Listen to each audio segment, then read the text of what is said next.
তো আমি প্রীতম। তো আজকে আমরা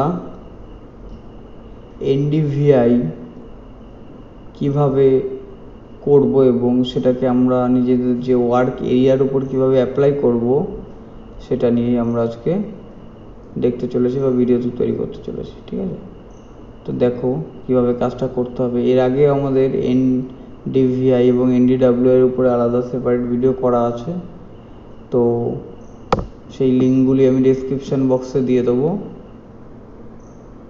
তো এনডিভিআই করার জন্য আমাদের যে ব্যান্ডগুলো চুজ করতে হয়, অ্যাট ফার্স্ট আমরা সেই ব্যান্ডগুলোকে আমরা চুজ করে নেব।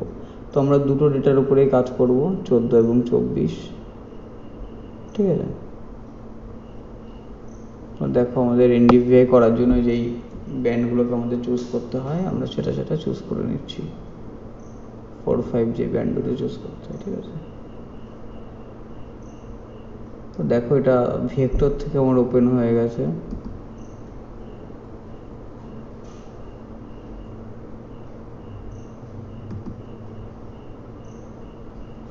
ব্যান্ড ওপেন করে নিলাম। এরপর তোমরা জানো রাস্টার ক্যালকুলেটরে গিয়ে আমাদের যে ফর্মুলা সেটা আমাদের অ্যাড করে দিতে হয়।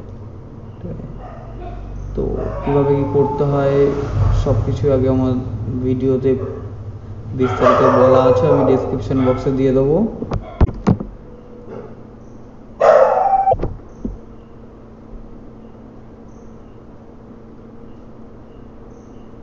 এরপর এটাকে আমরা সেভ করে দেবো। দেখো এনডিভিআই বলে আমি একটা ফোল্ডার তৈরি করলাম নতুন, এর আন্ডারে একটা ফোল্ডার তৈরি করলাম এনডিভিআই 2014, যেহেতু আমরা 14 ডেটা, এটা 14 উপর কাজ করব। ঠিক আছে, আমাদের যে ফর্মুলাটা আছে সেটা আমরা কিন্তু অ্যাড করা আমাদের অলরেডি হয়ে গেছে।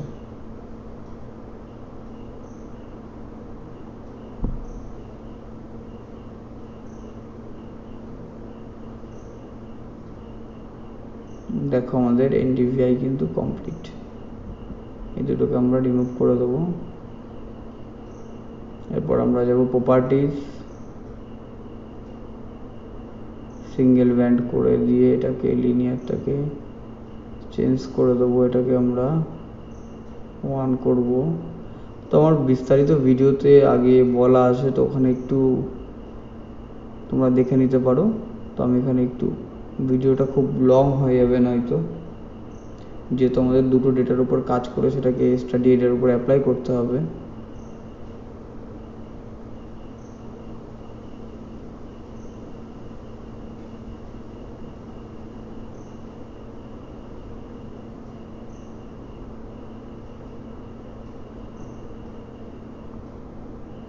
দেখো এখানে আমার কমপ্লিট 2014টা। ঠিক আছে, এটাকে আমি QGZ ফরম্যাটে সেভ করে নিলাম, QGIS ফরম্যাটে। প্রথমটা দেখো TI ফরম্যাটে সেভ হয়েছে, যেটা আমরা রাস্টার ক্যালকুলেটর থেকে যেটা করেছি। এরপর আমরা দেখো আমাদের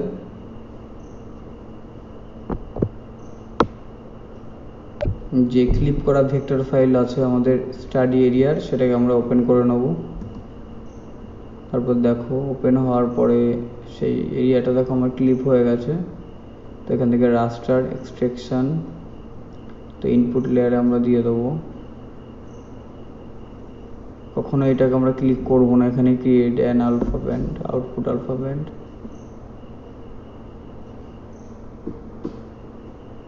সেমভাবে আমরা অন্যান্যগুলোকে যেভাবে এক্সট্রাকশন করেছি সেমভাবে এটাকে করতে হবে।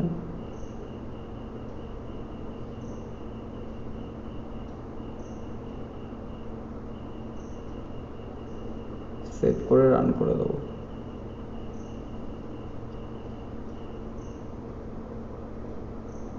রিমুভ করে দিলাম। করে দেওয়ার পর প্রপার্টিসে গিয়ে সেমভাবে আমরা জিনিসটাকে চেঞ্জ করে নেবো। সিম্বলজিতে গিয়ে কালার র্যাম্পটাকে চেঞ্জ করে দেবো।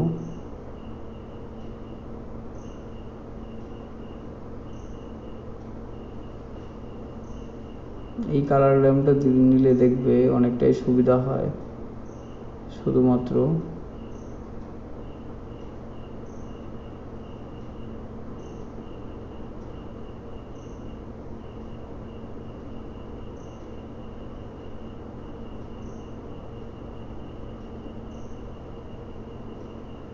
উপরে কালারটাকে চেঞ্জ করলেই শুধু হয়ে যাবে। দেখো, দেখলাম ক্লাসেসগুলোকে যদি কমিয়ে করা যায়, তো আমি এখানে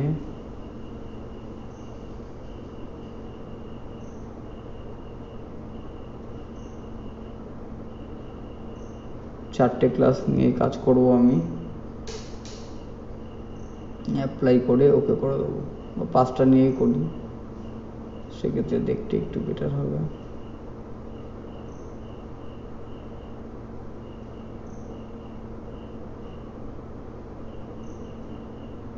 ভালো আসছে না, তো আমি আমার মতো কাস্টমাইজ করে নিই 4টে ক্লাসেই। তোমরা দেখবে যে বেটার কোনটা আসছে। ঠিক আছে, দেখো আমি 4টে ক্লাসেই করেছি। তো এরপরে এটাকে সেভ করে নেবে, সেভ অ্যাজ। সেভ করলে কিন্তু আগের কাজটা উড়ে যাবে। ঠিক আছে, এটাকে সেভ অ্যাজ করে নেবে, করে এটাকে তোমরা QGZ মানে QGIS ফরম্যাটে সেভ করে নেবে।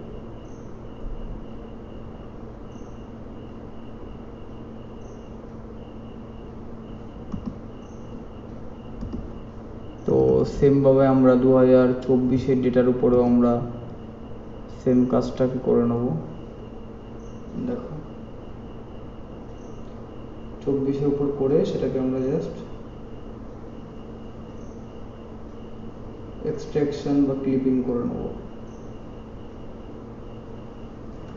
দেখো আমাদের যে রুলস যেটা আছে, band 5 B5 minus B4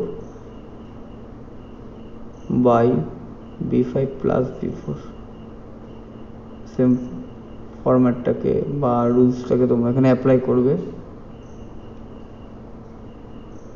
ফর্মুলাটাকে add করেই এখানে 24 বলে ফোল্ডার বানিয়ে দিলাম আমি, যেহেতু 24-এর স্যাটেলাইট ইমেজ এটা, তার উপর কাজ করছি।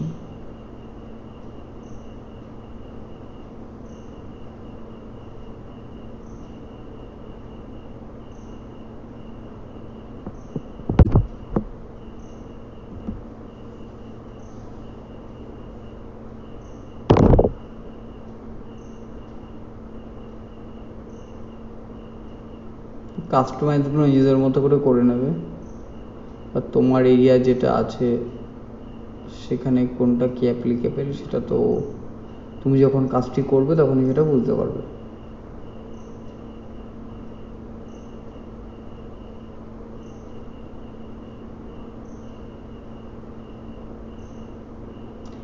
আর সব সময় মাথায় রাখবে যে কালার র্যাম্প যেটা আছে সেটা 14-তে যেটা যেমনভাবে করছো 24-এও তেমনভাবে করবে, তাহলে তোমরা ডিফারেন্সটাকে কিন্তু চুজ করতে পারবে। আমি এখানে হয় একটু ডিফারেন্স করে দিয়েছি, তো তোমরা কালার র্যাম্প দুটোতেই সেম রাখার চেষ্টা করবে। ঠিক আছে,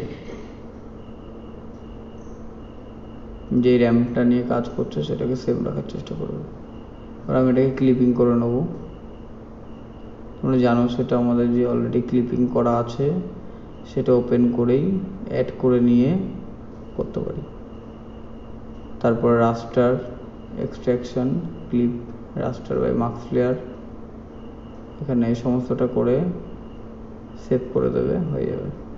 এছাড়াও তোমরা এই ফাইলটাকে ভেক্টরে কনভার্ট করে তারপরও তোমরা সেটা ক্লিপিং করতে পারো।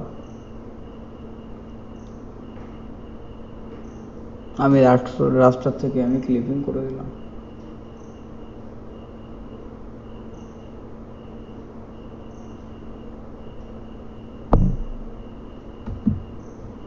সেম প্রসেসে তোমরা চেঞ্জ করে নেবে এটাকেও।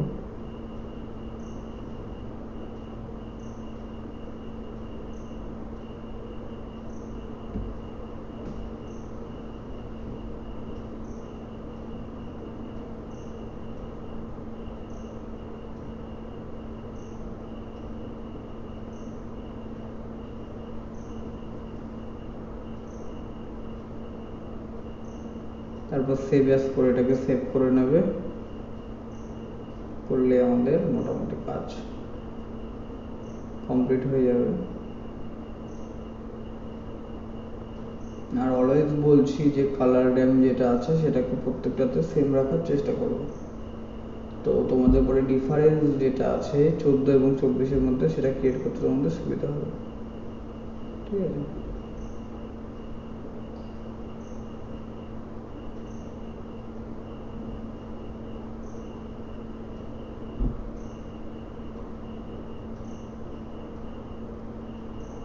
দেখো আমার অন্য ফোল্ডারে এমনি সেভ হয়ে গেছে। তো আমি এটাকে কাট করে ওখানে নিয়ে গেলে হবে। ঠিক আছে,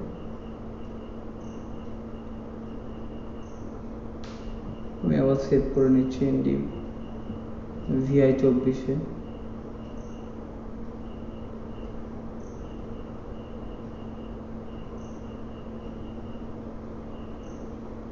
দেখো আমরা 14-তে দেখো সেভ আছে।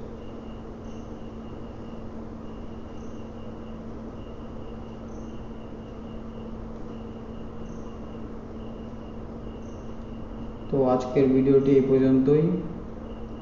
আশা করি সবাই বুঝতে পেরেছো। ঠিক আছে, থ্যাংক ইউ। সাবস্ক্রাইব করে দিও প্রত্যেকে।